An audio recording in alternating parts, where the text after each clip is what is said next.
18, 15.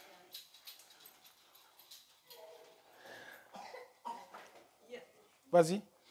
Yahweh, ton Elohim, te suscitera du milieu de toi, dans tes frères, un prophète comme moi. Vous l'écouterez selon tout ce que tu as demandé à Yahweh, ton Elohim, le jour de l'assemblée, quand tu disais que je n'entends plus la voix de Yahweh, mon Elohim, et que je ne vois plus ce grand feu de peur de mourir.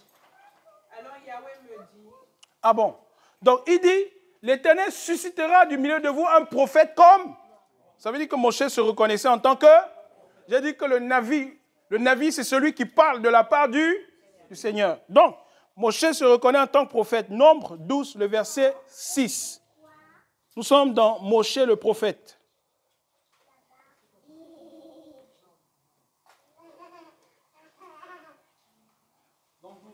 Oui. Et il dit, écoutez bien mes paroles, lorsqu'il y aura parmi vous un prophète, c'est dans une vision que moi, l'Éternel... Lorsqu'il y aura parmi vous un Navi, un prophète, c'est dans une vision. Que quoi? Que moi, je me révélerai à oui. lui. C'est dans un songe que je lui parlerai. Oui. Il n'en est pas ainsi de mon serviteur Moïse. Il est fidèle dans toute ma maison. Je lui parle bouche à bouche. Je lui parle bouche à bouche. Ça veut dire que Moshe avait donc une relation particulière avec le Seigneur, qui lui parlait bouche à bouche. Et tous les autres prophètes recevaient la révélation du Seigneur dans une vision. Si vous me comprenez. Voilà. Il faut bien comprendre ça. Donc, lui, Moshe, avait cette grâce-là. Et c'est pour ça qu'il a dit dans Deutéronome 18 qu'il vous suscitera un prophète comme moi. C'est-à-dire que quelqu'un à qui Yahweh parlera bouche à... Donc, quelqu'un qui aura une relation particulière avec le Seigneur. Et c'est pourquoi Yeshua Mashiach est sorti du sein du Père. Il est sorti pour rendre témoignage des choses qu'il a vues et des choses qu'il a... Voilà, il faut que ça rentre, hein, le témoignage là. Exactement. Parfait. Jean donc dit que la loi a été donnée par Moshe, la grâce et la vérité est venue par Yeshua. Et donc Yeshua est le grand prophète. Et tout, pas seulement ça, tous les autres prophètes de l'Ancienne Alliance, tout ministère prophétique qui existait, ils n'ont pas parlé directement d'Élohim. Parce qu'ils ne l'ont pas vu. Mais ils ont parlé de lui. Est-ce que tu comprends? Oui, oui. Ils ont parlé du Mashiach. Et, parfait. Et le Mashiach a parlé, lui, d'Élohim. Parce qu'il est le seul qui a vu le Père.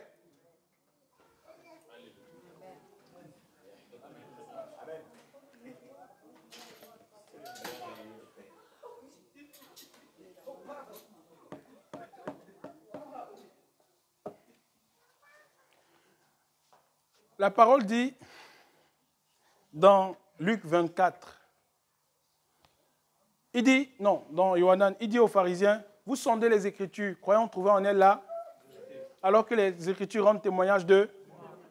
Les Écritures, c'est qui? C'est la Torah, c'est les Nevi'im, les prophètes, et les Ketuvim. Les trois. C'est ce qu'on appelle les écrits. Tous les écrits rendent témoignage d'un seul, Yeshua. Ça veut dire que le travail de chaque disciple, c'est quoi? C'est de pouvoir trouver le Mashiach au travers des écrits.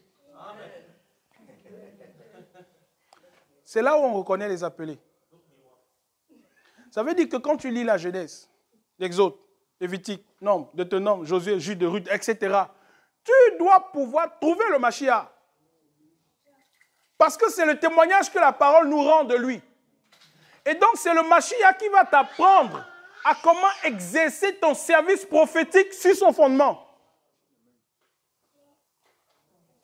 Hey, mes frères. Ils vont parler d'Élohim qu'ils ont vu Élohim où? La parole dit, poussée par l'esprit, qu'ils ont fait quoi? Prophétiser. Or, l'esprit, le Saint-Esprit est encore appelé l'esprit de Yeshua. Donc, ce n'est pas Mashiach qu'ils ont quoi? Prophétisé. Et donc, c'est pourquoi quand nous lisons la parole, frère, nous disons que le Mashiach Yeshua est le centre de toute l'écriture. Parce que tous les prophètes ont prophétisé à son sujet. Et donc la grande difficulté que beaucoup ont, c'est qu'ils n'arrivent pas à trouver où se trouve le Mashiach dans les écritures qu'ils lisent. Exemple, l'unique Éthiopien. Philippe le croise, il lui demande, comprends-tu ce que tu lis? Il dit, Seigneur, de qui est-ce que le prophète parle ici? Est-ce que vous savez que jusqu'aujourd'hui, ce texte-là, les Juifs disent qu'il est question d'Israël? Jusqu'aujourd'hui. Quand il dit, il n'a pas ouvert la bouche, qui a reconnu le bras de l'Éternel, etc., dans Ésaïe 53, que c'est Israël. Mais Philippe nous révèle qu'en lisant ce texte, il s'agissait de qui? Mashiach. C'est pourquoi le souffle de l'Esprit, le Saint-Esprit, donc, révèle à chaque disciple où se trouve le Mashiach dans toutes les portions de l'Écriture. C'est-à-dire, quand tu lis la parole, au commencement, Elohim créa les cieux et là, Mashiach. Dis avec moi, Mashiach. La terre était informe et vide. Dis avec moi, Mashiach. L'esprit d'Elohim se mouvait au-dessus des eaux. Dis avec moi, Mashiach. Il est le centre de toute la parole.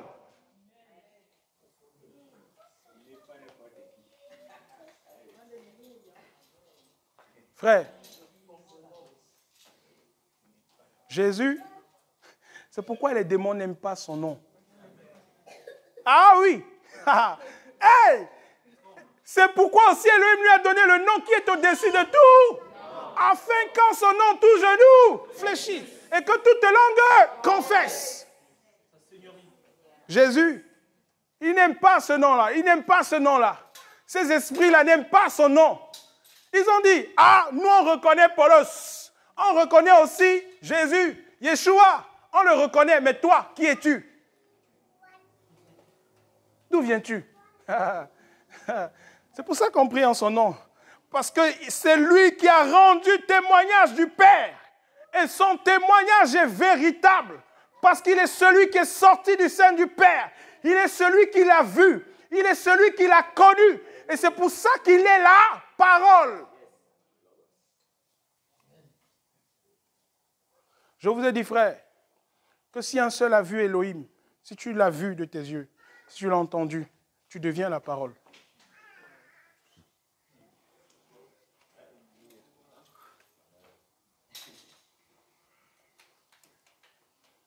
Alléluia. Donc, c'est bon? Ok, ça va aller. Il faut noter les questions. Donc c'est ça, hein? C'est l'ordre qui est établi. C'est pour ça que nous sommes témoins de Yeshua Mashiach. C'est pour ça que nous n'avons accès auprès du Père quand Yeshua Mashiach. Nous ne connaissons le Seigneur que par lui, parce que c'est lui qui nous a révélé le Père. Parce que c'est lui qui nous donne de connaître le Père. Regardez, frère, on avance. On était donc dans Nombre 12, hein? Voilà. Donc je disais que l'autre prophète qui est suscité, donc c'est le Seigneur. Mais avant ça, nous voyons aussi dans Deutéronome chapitre 13, le verset 1 à 5, quelqu'un peut lire ça. Et une autre personne, Deutéronome 18, 20 à 22. On peut lire ça rapidement aussi. Oui. 1 à 5. Si se lève au milieu de toi un prophète, Oui. un songeur, Oui. qui t'annonce un signe ou un prodige, et qu'il y ait accomplissement du signe ou du prodige, donc il t'a parlé en disant, allons après d'autres dieux, des dieux que tu ne connais point, et servons-les, tu n'écouteras pas les paroles de ce prophète ou de ce songeur, car c'est l'Éternel, votre Elohim, qui vous met à l'épreuve, pour savoir si vous, Parfait. si vous aimez l'Éternel. Aha. S'il s'élève une autre voix, un songeur, qui vient parler au milieu de vous et qui vous dit des choses qui font quoi? Alors, il annonce un signe ou des prodiges, Oui. et qu'il y ait accomplissement du signe Oui. ou du prodige, Oui. donc il t'a parlé Oui. en disant, allons après d'autres dieux, Mhm. d'autres Elohim, des Elohim que tu ne connais point, et servons-les. Tu n'écouteras pas les paroles de ce prophète ou de ce songeur. C'est l'Éternel qui... Car c'est l'Éternel, votre Elohim, qui vous met à l'épreuve pour savoir si vous aimez l'Éternel, votre Elohim, de tout votre cœur et de toute votre âme. Parfait. Deutéronome 18, 20, 22. Seulement le prophète qui prétendra dire en mon nom une parole et que je lui aurais pas commandé de dire, qui parlera au nom d'autres dieux, ce prophète-là mourra. Le prophète qui dira une parole dont je ne lui ai pas dit de dire, il fera quoi? Il sera mis à mort. C'est une des raisons pour lesquelles beaucoup de prophètes étaient mis à mort en Israël. Ça ne jouait pas. Pas comme aujourd'hui, tu te lèves, ah, prophétie, tu parles et puis bon, tu continues de vivre là. C'est une grâce, hein, dis avec moi la grâce. Ouais, le nombre de faux prophètes là, ils vivent. Mais sauf que la grâce, elle est encore plus dangereuse. On ne parle pas quand le Seigneur ne nous a rien dit. Ah, Dieu m'a dit. Dieu m'a dit. Arrêtons ça, frère. S'il ne t'a rien dit, tais-toi. Alléluia. On ne parle que lorsque le Seigneur a déposé dans notre bouche une parole. Donc, on a ici le premier type de prophète, Moïse. Et un autre point important, vous allez lire ça plus tard. J'ai dit que le Seigneur déposait dans Moïse son esprit. Vous comprenez? Et il prenait de l'esprit qui est sur Moïse et il le déposait dans les 70 anciens. Est-ce que vous comprenez? Et on pouvait voir ces personnes-là prophétiser. Vous vous rappelez qu'à un moment, il est resté 2 personnes, Alda et Médad, dans le camp. Et qui étaient en train de... Parce qu'il y a des gens qui disent que dans l'ancienne alliance, le Saint-Esprit n'agissait pas. Cet enseignement-là est faux. Les dons spirituels étaient déjà en opération depuis l'ancienne alliance. Vous allez trouver dans l'ancienne alliance des gens qui prophétisaient déjà. Le Saint-Esprit opérait déjà dans l'ancienne alliance. Mais sauf que le mode d'opération, c'est qu'il se choisissait une personne, notamment soit un prophète ou un juge. Parce qu'on va voir aussi qu'à ce même titre, les juges étaient pris aussi comme prophètes. Il dépose l'esprit et il prend l'esprit qu'il a déposé sur lui et il le distribue. Et les autres opèrent par l'esprit qu'il a déposé sur lui. Donc, ils sont dépendants de son onction. Alléluia. 1 Samuel chapitre 3, le verset 20.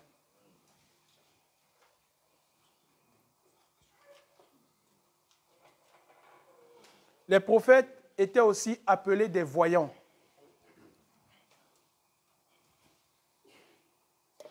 À l'époque de Shaoul, les prophètes n'étaient pas seulement ceux qui prédisaient l'avenir. Non, non, non. C'était aussi des personnes qui agissaient sous l'inspiration, qui parlaient par l'inspiration. Vous avez trouvé le texte? Oui, c'est bon. 3:20. Tout Israël, depuis Dan jusqu'à Beer-Sheba, reconnut que Samuel était établi prophète de l'Éternel. Voilà. Tout Israël a reconnu que Samuel avait été établi quoi? Très bien, parfait. Le prophète devait recevoir aussi l'onction d'huile. Il y avait cette grâce-là qui était déposée sur sa vie et c'est lui qui pouvait ensuite, quand Israël va demander les rois, verser l'huile sur la tête des rois et jusqu'à ce que le peuple va quitter sous la... Comment on dit ça? Jusqu'à ce qu'ils vont arrêter en fait d'avoir des rois. Et donc le prophète était celui-là qui prenait la corne d'huile, Kéren, la force, qui versait de l'huile sur la tête pour établir notamment le roi. Et concernant, comme je l'ai dit tout à l'heure, on peut voir aussi dans Jude chapitre 4, le verset 4, que Déborah était prophétesse. Vous le savez, non? Hein? Déborah était prophétesse. Mais Déborah était aussi juge. Mais Déborah était une femme terrible. Parce que le Seigneur lui avait donné une autorité qu'aucun homme en Israël n'avait. Une onction particulière. Écoutez-moi très bien. C'est ici l'erreur que beaucoup font. On est dans l'ancienne alliance. Déborah est établie en tant que Juge et... Voilà. Juge 4.4. Prends ça. Je pense que certains ont besoin de lire ça. Oui.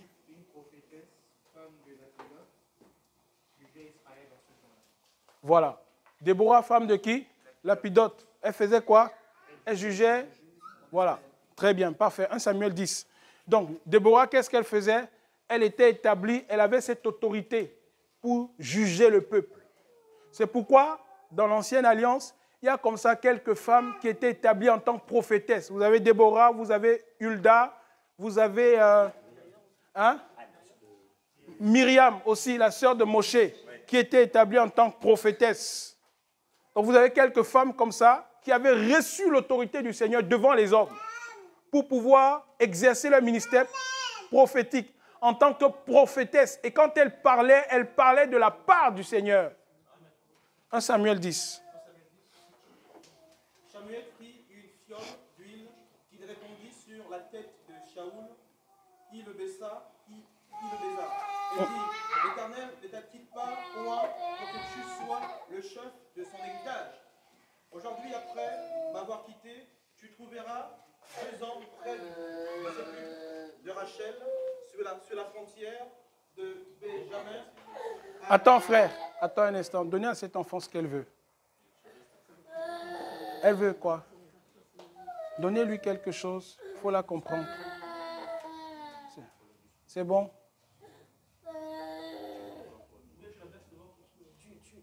Marchez un peu avec elle.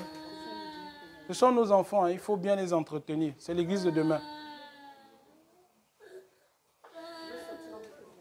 Oh oui. Alléluia. Alléluia. Il faut bien prendre soin des enfants au milieu de nous. Hein. On doit bien les chouchouter, bien les garder. Oh oui, c'est normal. Elle doit aimer ça. Amen. Oh oui. Parce que parfois dans l'église, là, on frappe beaucoup les enfants et puis, comme ça qu'ils commencent à fuir l'église. Vas-y, mon frère. Relis ça. Oui. Samuel prit une fiole d'huile qu'il répandit sur la tête de Shaoul. Il le baisa et dit, l'Éternel ne t'a-t-il pas oint pour que tu sois le chef? Voici les caractéristiques d'un vrai prophète. Lis. L'Éternel ne t'a-t-il pas oint pour que tu sois le chef de son héritage? Aujourd'hui, après m'avoir quitté, tu trouveras 2 hommes près du sépulcre de Rachel, sur la frontière de Benjamin à Tsetsak. Ils te diront, les ânesses que tu es allé chercher sont retrouvées, et voici ton père ne pense plus aux ânesses, mais il est en peine de vous et dit, que dois-je faire au sujet de mon fils? De là tu iras plus loin et tu arriveras au chêne de Tabor, où tu seras rencontré par 3 hommes montant vers Elohim à Bethel, et portant l'un 3 chevreaux, l'autre 3 gâteaux de pain, et l'autre une outre de vin. Ils te demanderont comment tu te portes, ils te donneront 2 pains que tu recevras de leurs mains. Après cela, tu arriveras à Gibéa, Elohim, où se trouve une garnison de Philistins. En entrant dans la ville, tu rencontreras une troupe des prophètes descendant du haut lieu, précédés du luth, du tambourin, de la flûte et de la harpe, et prophétisant eux-mêmes. L'esprit de l'Éternel te saisira, tu prophétiseras avec eux, et tu seras changé en un autre homme. Lorsque ces signes auront eu pour toi leur accomplissement, fais ce que tu trouveras à faire, car Elohim est en toi et avec toi. C'est bon. Vous avez vu? Tout ce que le prophète Samuel annonce aux serviteurs du Seigneur. Tu arriveras ici. Voici ce qui va se passer. Voilà ce qui va se passer. Voilà. Et au verset 10, tu étais arrivé au verset 10, frère? Voilà, au verset 10, il nous est dit quoi? Que quand ils arrivèrent à Gibéa, voici une troupe de prophètes vint à sa rencontre. L'esprit d'Élohim le saisit et il prophétisa au milieu d'eux. il arriva que quand tous ceux qu'il avait connus d'hier et d'avant-hier virent qu'il était avec les prophètes et qu'il prophétisait, ceux du peuple se dirent l'un à l'autre, qu'est-il arrivé au fils de Kis? Shaoul est-il aussi parmi les prophètes? Vous voyez, toutes les choses annoncées par le prophète Samuel s'est accomplies.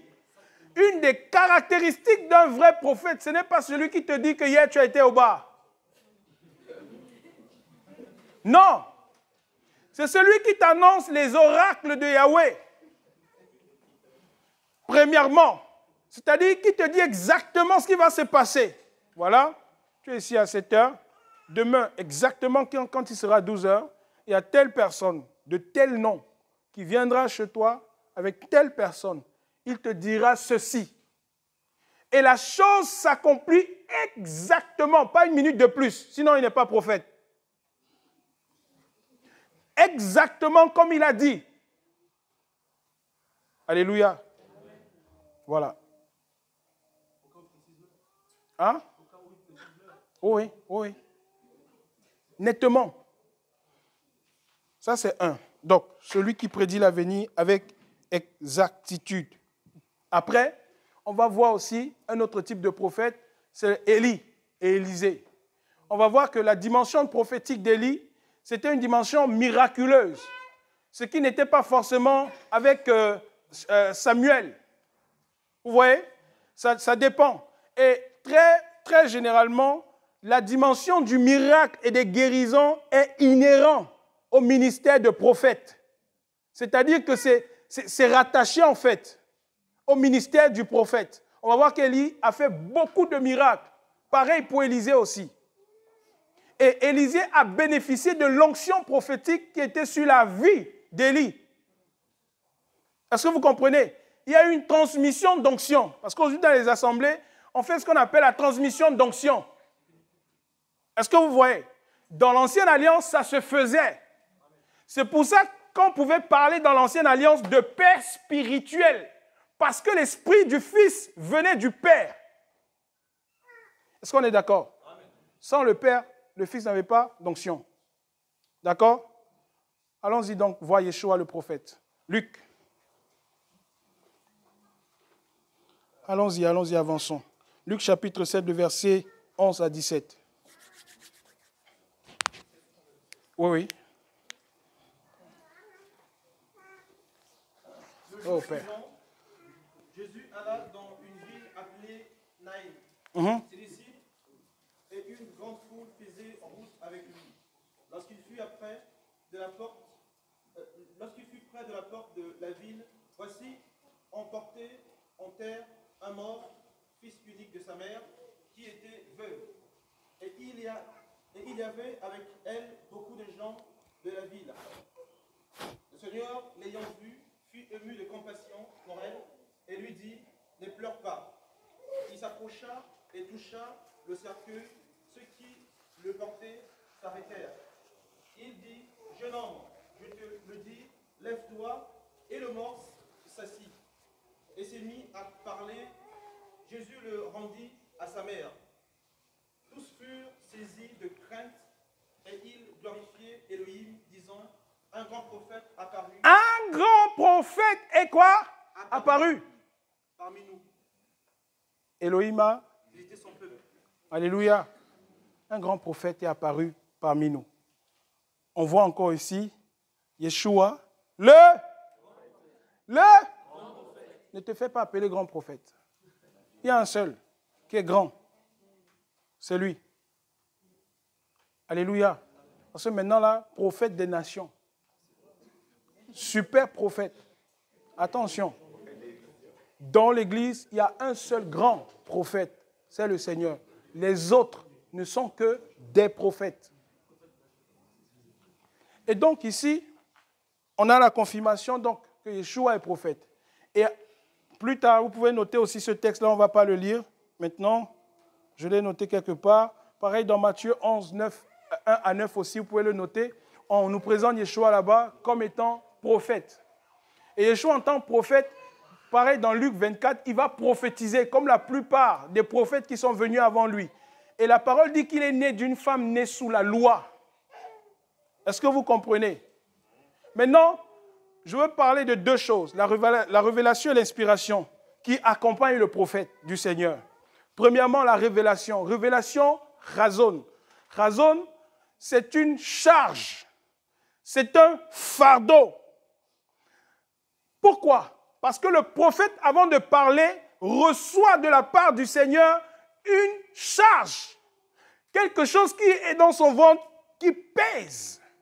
Razon, je ne sais pas quel autre terme utiliser pour ça, mais c'est comme quelque chose de lourd. Ézéchiel chapitre 3. Allons-y rapidement. Ézéchiel 3, razon, fils de l'homme. Ézéchiel 3. Oui. Il me dit, fils de l'homme, Oui. mange. Mhm. Tu trouves, mange sur l'eau et va parle à la maison d'Israël. Mhm. J'ouvris la bouche et il me fit manger sur l'eau. Il me dit, fils de l'homme, nourris ton ventre et remplis tes entrailles de ce rouleau que je te donne. Je le mangeai et il fut dans ma bouche. Parfait. Il dit nourris tes entrailles. Les entrailles, prophétiquement parlant, dans l'esprit, c'est les sentiments. C'est-à-dire que le prophète s'imprègne de la révélation qu'il a reçue. Ce n'est pas quelqu'un qui parle directement, non. C'est-à-dire qu'il reçoit la révélation, la charge. Après avoir reçu la charge, il s'imprègne de cette charge-là parce que c'est quelque chose qui pèse. Il sait que quand il va ouvrir sa bouche pour parler, il y aura un impact terrible sur le peuple du Seigneur. Donc, il passe un temps avec le Seigneur dans l'intimité, dans la prière. C'est un homme qui aime le Seigneur, qui a un cœur pour le Seigneur. Il ne parle pas beaucoup. Les prophètes ne bavardent pas beaucoup. Il ne parle que lorsque le Seigneur lui demande de parler. Parce qu'un des problèmes qu'on a aujourd'hui, c'est que les prophètes d'aujourd'hui bavardent beaucoup. Allez sur Internet, vous allez les trouver. Le prophète du Seigneur, il ne parle pas beaucoup. Pourquoi? Parce qu'il est tout le temps dans cette intimité, s'attendant au Seigneur pour recevoir le razon, c'est-à-dire la charge du Seigneur, qui va s'imprégner dans son esprit. Et après, donc, quand il va ouvrir la bouche pour parler, il va parler sous l'inspiration. Et c'est pourquoi on prend ce texte-là aussi, qui nous parle de la charge. Nous sommes dans Jérémie chapitre 20. Regardez, Jérémie 20, le verset 7. Oui. Tu m'as persuadé, Éternel, et je me suis laissé persuader. Tu m'as saisi, tu m'as vaincu, et je suis chaque jour un objet de raillerie. Tout le monde se moque de moi. Car toutes les fois que je parle, il faut que je crie à la violence et à l'oppression. Et la parole de l'Éternel est pour moi un sujet. Tu as pris le verset 7? Hein? Ok, vas-y, verset 9. Non, la parole, là où tu étais exactement, là où tu t'es arrêté, pardon. Voilà, verset 8. Oui. Car toutes les fois que je parle, il faut que je crie à la violence et à l'oppression. Et la parole de l'Éternel est pour moi un sujet d'opprobre et de risée chaque jour. Si je dis, je ne serai plus mention de lui, je ne parlerai plus en son nom. Il y a dans mon cœur comme un feu. Il y a dans mon cœur comme un feu. C'est l'état du prophète. Il y a quelque chose qui bouillonne en lui, comme un feu qui le dévore de l'intérieur à cause de la charge qu'il a reçue du Seigneur. Un feu dévorant oui. Qui est renfermé dans mes os.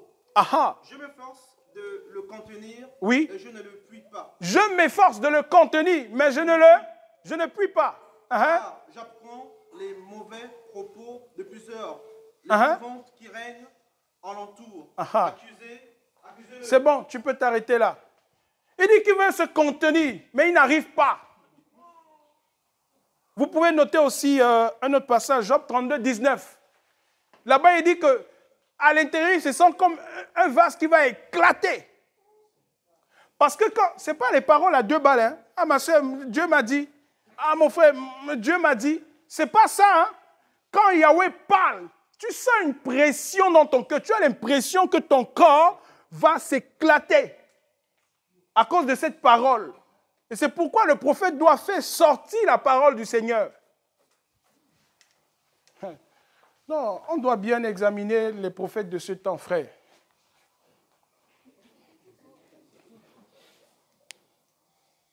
Alléluia. Fardeau.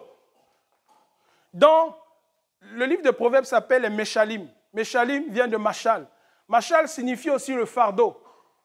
Fardeau, c'est une des raisons pour lesquelles parfois le langage prophétique n'est pas compris. Parce que c'est fardeau, Meshalim, Machal là, qui a donné parabole. Et remarquez que le grand prophète parlait beaucoup en parabole. En fait, il utilisait un langage prophétique. Vous savez que Yeshua parlait beaucoup en parabole, non?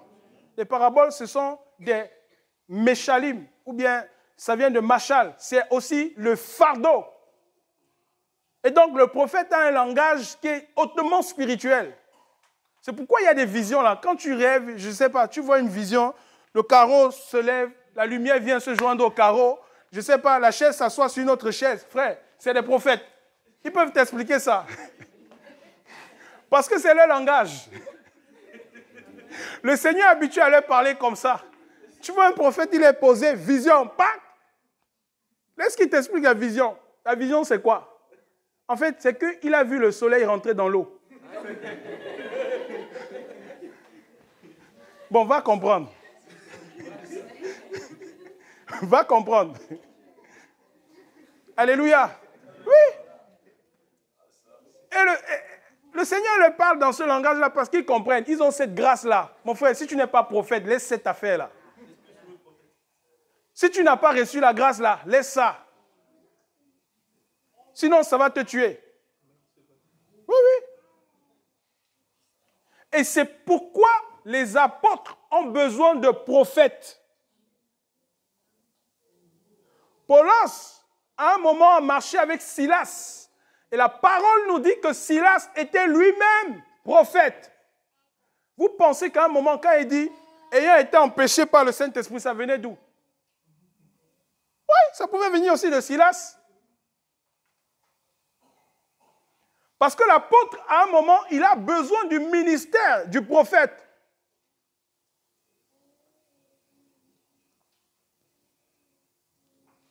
Dis avec moi le prophète. Je n'ai pas entendu.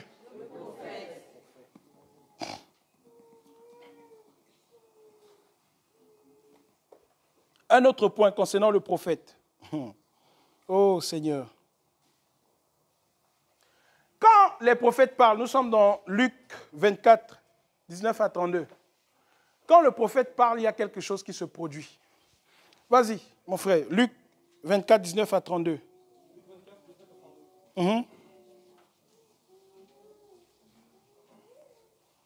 Quoi leur dit-il? Et ils lui répondirent, ce qui est arrivé au sujet de Jésus de Nazareth, qui était un prophète puissant en œuvre et en parole devant Élohim et devant tout le peuple. Et comment les principaux sacrificateurs et nos magistrats l'ont livré pour le faire condamner à mort et l'ont crucifié. Nous espérions que ce serait lui qui délivrerait Israël. Le prophète parle, écoutez, vas-y. Israël, mais avec tout cela, voici le 3e jour que ces choses se sont passées. Il est vrai que quelques femmes d'entre nous ont fort étonnés, s'étant rendues de grand matin au sépulcre. Et n'ayant pas trouvé son corps, elles sont venues dire que des anges leur sont apparus et ont annoncé qu'il est vivant. Quelques-uns de ceux qui étaient avec nous... Va au verset 30. Pendant qu'il était à table avec eux, il prit le pain et après avoir rendu grâce, il le rompit et leur donna. Alors leurs yeux s'ouvrirent et ils reconnurent, mais il disparut de devant eux. Et ils se dirent l'un à l'autre, notre cœur ne brûlait-il pas? Notre cœur ne brûlait-il pas Au-dedans de nous, lorsqu'il nous parlait en chemin et nous expliquait les Écritures. Amen. Alléluia. Quand le prophète parle, dans le cœur là, ça brûle. Dis avec moi, ça brûle. une des caractéristiques de la parole du prophète, quand il ouvre sa bouche, il y a comme un feu. C'est-à-dire, tu es là, tu l'écoutes, mais il y a comme un feu qui s'allume dans ton cœur. Notre cœur ne brûlait-il pas lorsqu'il nous parlait de ces choses?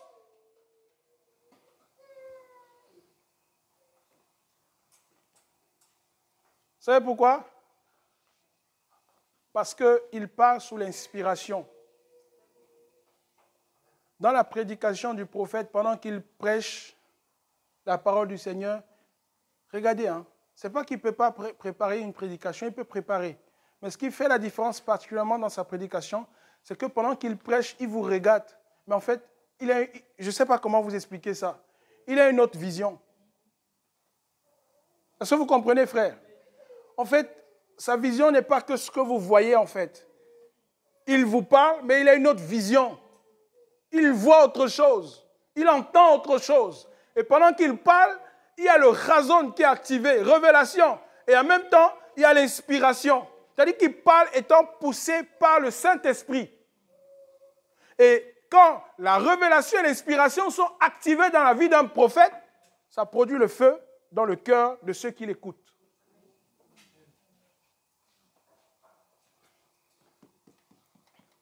Donc, dans l'expression prophétique, il n'y a pas d'initiative humaine. Ce n'est pas un homme. Ce n'est pas humain. C'est inspiré. Les prédicateurs, dans leur prédication, peuvent avoir, comment dire ça, une dimension prophétique. Mais ça ne fait pas d'eux des prophètes. Dans l'Église, on peut prophétiser, mais ça ne fait pas de nous des prophètes. Et dans la nouvelle alliance, citez-moi une prophétesse. Merci d'avoir donné Anne. Alléluia. Où commence l'Église? Hein? Ok. D'accord. Je ne vais pas rentrer dans question-réponse, vu qu'on va gagner en temps.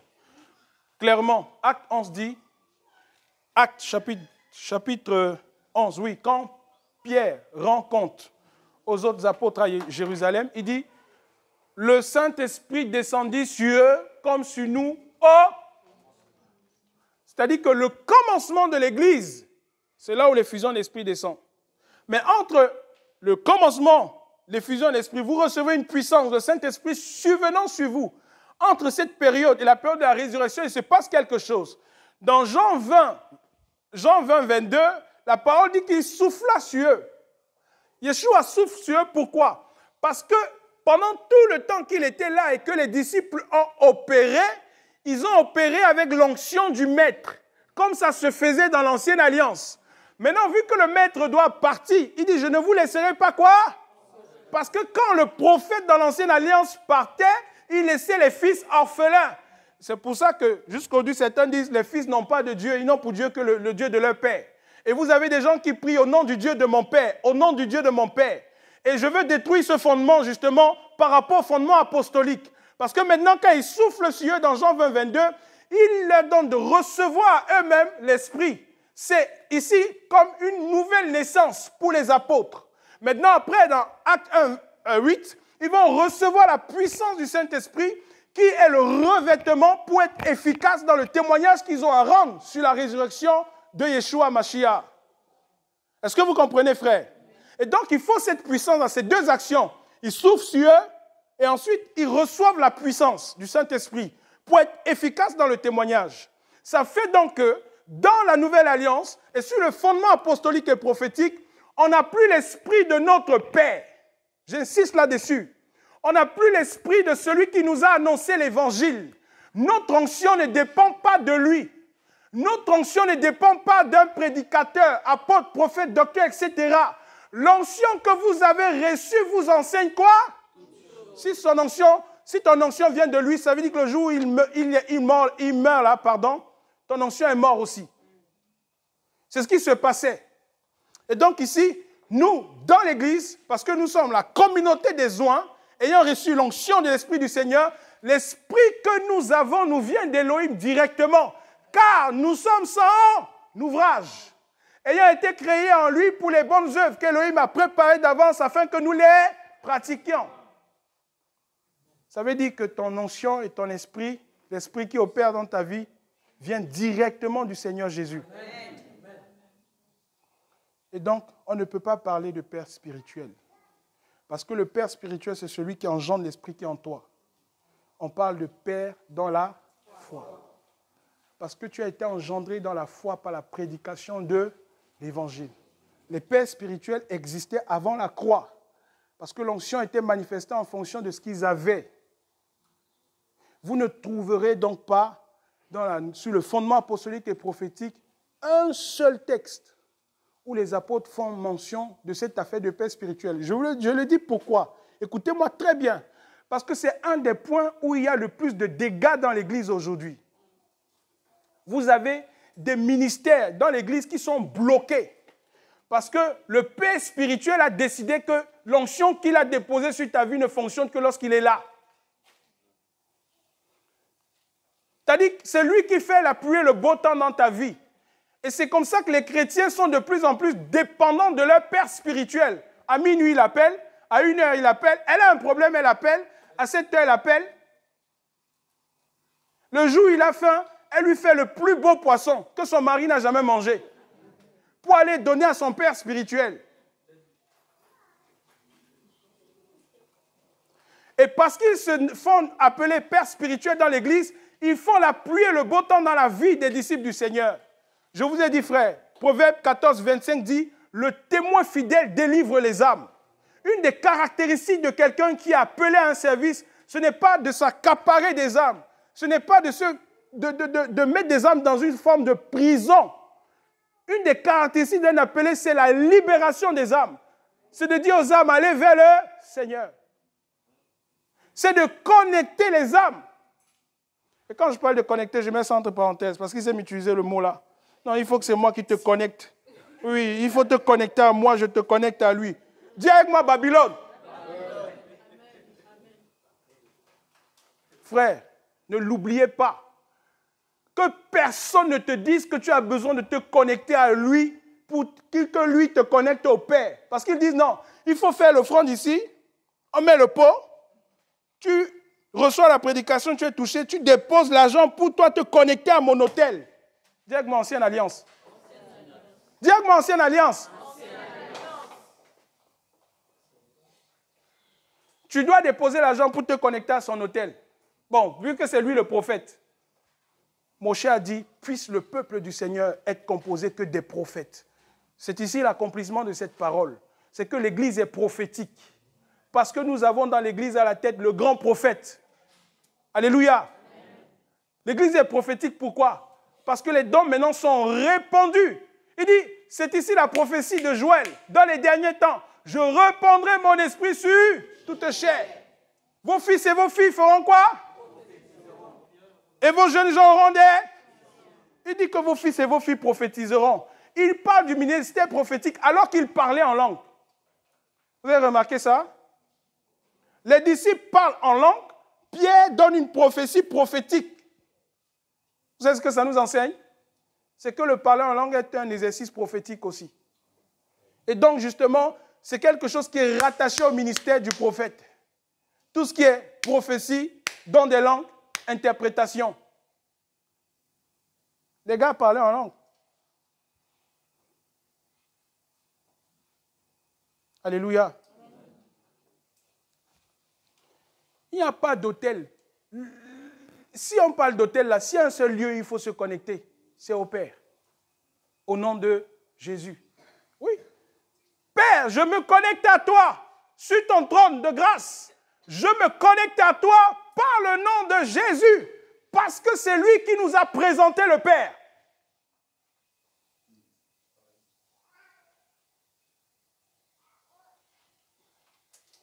Hey.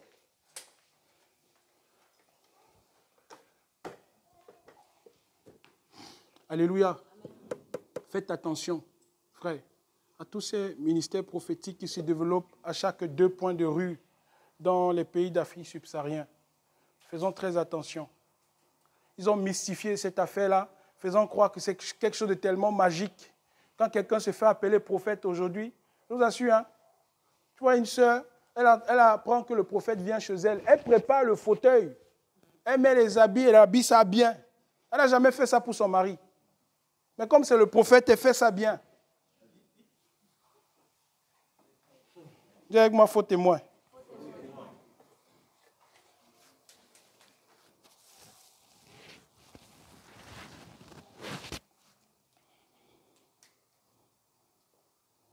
Prenons Acte 15, 32, on a presque terminé pour le prophète. Une autre personne va prendre Acte 11, 27. Acte 15, 32. On va voir juste la confirmation de Silas et Yehuda rapidement. Acte 15, 32. Et Yehuda et Silas, qui étaient eux-mêmes prophètes, exhortèrent les frères par beaucoup de discours et les fortifièrent davantage. Et quand ils eurent... C'est bon. Donc, Silas et Yehuda qui étaient eux-mêmes quoi? Voilà. Prenons le prochain texte. 11, 27.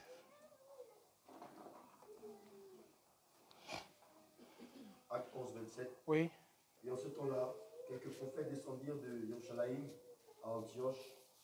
Et l'un d'eux, le nom d'Agabus, se leva et déclara par l'Esprit qu'une grande famine devrait arriver sur toute la terre. Elle arriva en effet sous Claudius César. Or, les disciples résolurent d'envoyer, chacun selon ses moyens, quelques secours pour subvenir aux besoins des frères qui habitaient la Judée. Ce qu'ils firent aussi, l'envoyant aux anciens par les mains de Barnabas. C'est bon, mon frère, vous pourrez lire la suite après. Donc, Agabus était ici quoi? Prophète. Il a quitté la Judée, Jérusalem, pour descendre à Antioche. Il arrive à Antioche, il prophétise une famille. Les frères d'Antioche s'organisent, font des dons pour envoyer à ceux qui sont à Jérusalem. Et effectivement, ce qu'il a prophétisé est arrivé. Acte 21, on voit aussi Agabus qui va prophétiser sur l'apôtre Paul. Les disciples sont réunis dans, je pense que c'était la maison de Philippe, hein, un truc comme ça. Ils sont réunis, tac, il prend la ceinture, il attache, il dit non, celui à qui appartient cette ceinture, voilà, sera lié à Jérusalem, etc. Les disciples pleurent, suppliant Paulos de ne pas aller. Mais Paulos, il dit, mais pourquoi vous pleurez? Je suis prêt à mourir. Pourquoi? Parce que pour moi, je ne fais aucun cas de ma vie. Pourvu que j'achève ma course. Aucun cas de ma vie. Vous savez ce que ça veut dire, aucun cas de ma vie? C'est-à-dire, frère, que je travaille pas, je m'en fous. C'est bizarre, hein? Qu'est-ce que le frère a dit comme ça? Il y a des gens là, comme ils ne travaillent pas là, c'est comme c'est la fin du monde. Ah ouais? Je ne fais pour moi aucun cas de ma vie. Ouais, c'est pas grave. Je reste devant le Seigneur. Après, n'allez pas dire que Dieu prend soin, dit comme tu ne travailles pas, il faut dormir. Hein. Non, l'autre partie, je sais que vous connaissez ça, on a déjà parlé de ça. Tu fais ce qu'il faut faire. Tu attends la pluie. Il faut arranger le champ. Tu dresses bien le champ, tout, tac, tu attends la pluie. La pluie, là, ça dépend du Seigneur. C'est une question de foi. Amen. Oui, tu fais ton CV, tata, tu déposes, tata, tu marches, tu demandes. C'est ça, préparer le champ.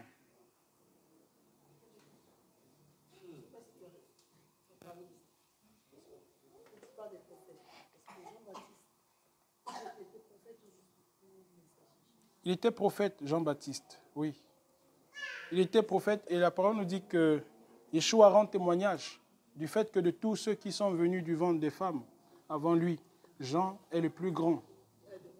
Oui. Le plus grand parmi tous les prophètes en fait. Au-dessus de Moshe, Élie, etc. Pourtant, il n'a pas forcément fait trop de miracles. Hein. C'est juste parce qu'il a eu la grâce de celui qui devait ouvrir le chemin au Mashiach.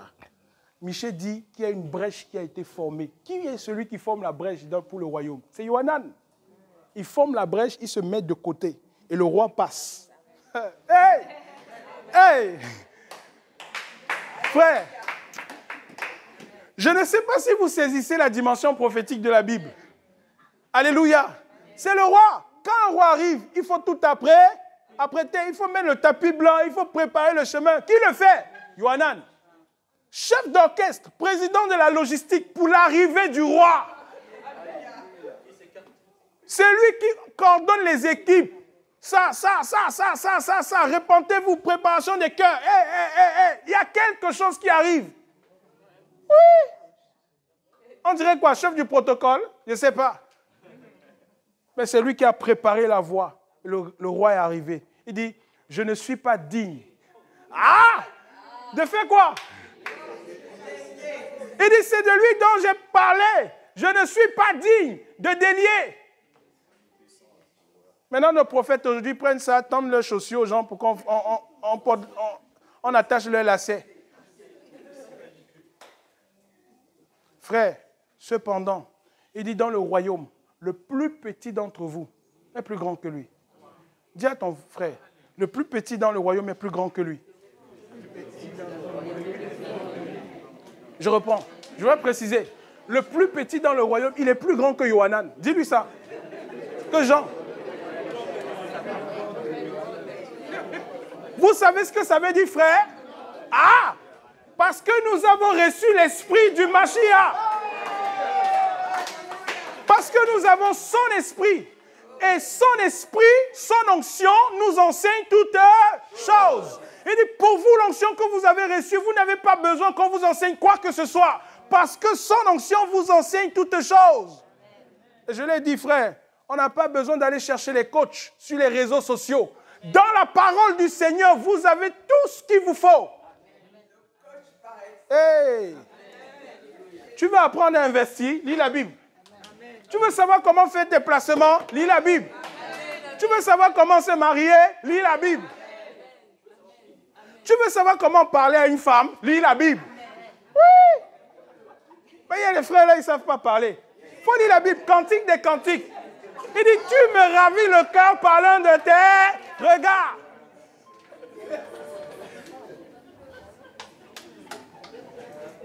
Quand le frère, il arrive, il veut parler à la soeur, il aime, son cœur brûle. Ma soeur, Dieu m'a dit. Dieu ne t'a rien dit.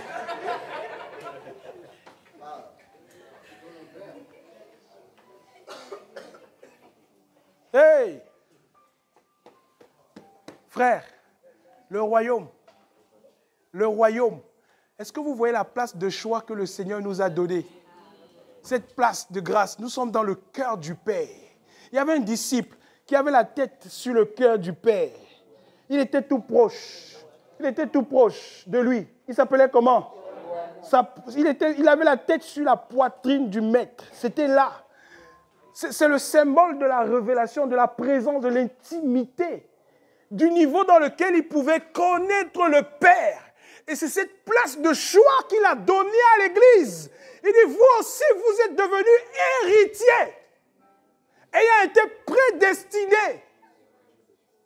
Selon quoi? La résolution de celui qui opère quoi? Toutes choses. Frère, l'Église du Seigneur, on a une place de choix. C'est pour ça que tu n'es pas n'importe qui. Oui.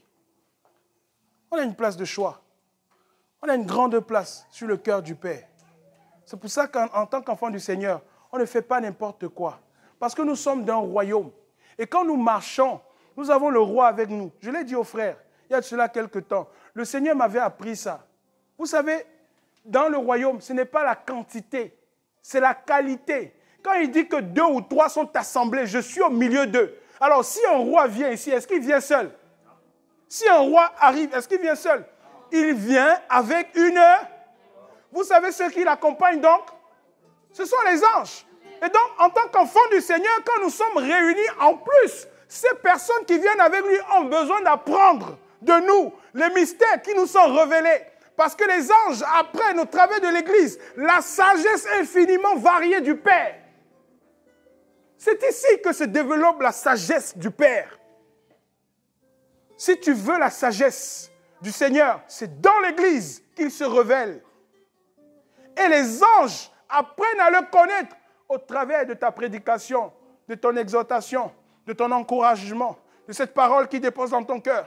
Il dit, encouragez-vous donc, fortifiez-vous, exhortez-vous. Pas des psaumes, pas des hymnes, pas des cantiques spirituels. Chantons au Seigneur de tout votre cœur. C'est par là qu'ils apprennent la sagesse infiniment variée du Père.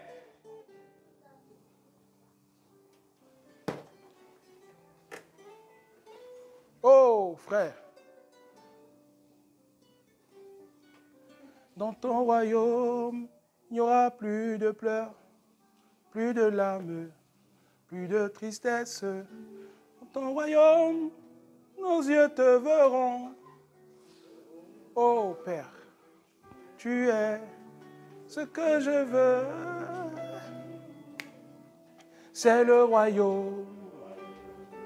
Oh, passer l'éternité.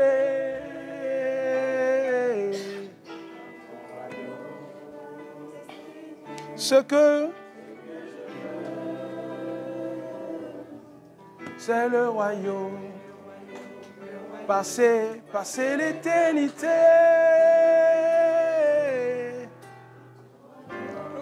Oh, le royaume. Oh, je ne voudrais pas rater. Avec l'agneau. Oh, je veux vivre l'éternité. Le royaume, le royaume. Oh, je ne voudrais pas rater. Avec l'agneau. Oh, je veux vivre l'éternité.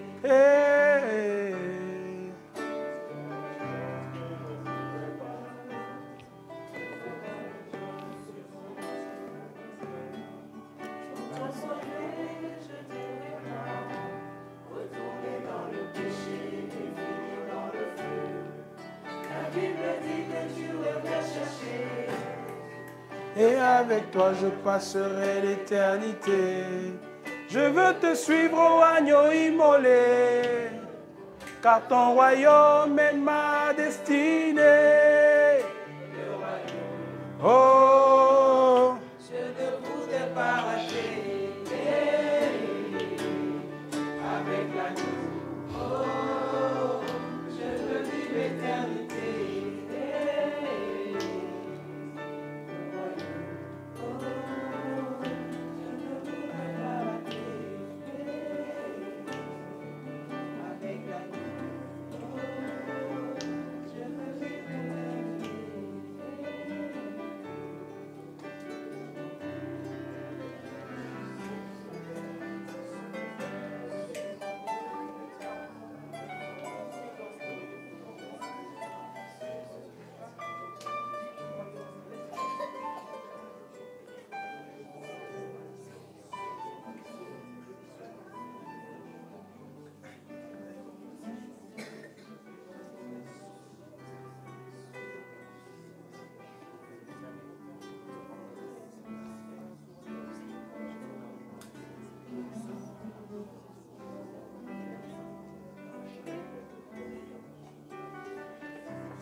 Est-ce que tu peux le dire au Seigneur?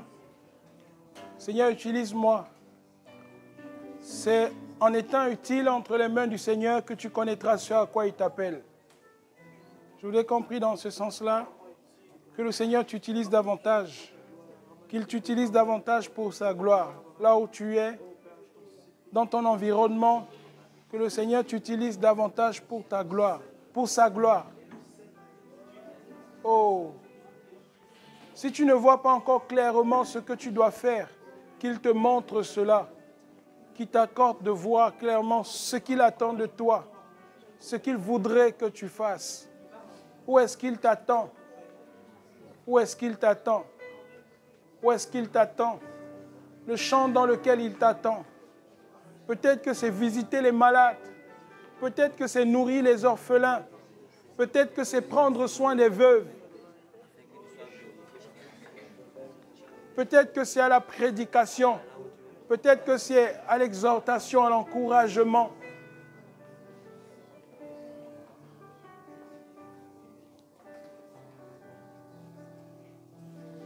Oh Père.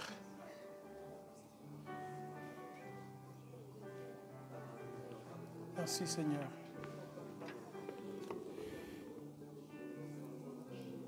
Merci Père.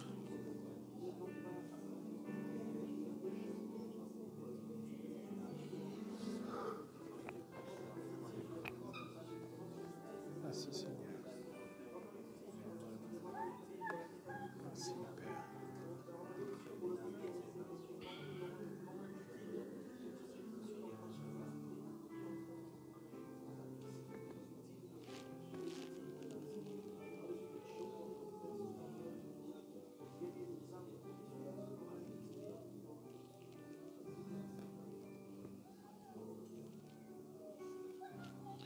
Amen.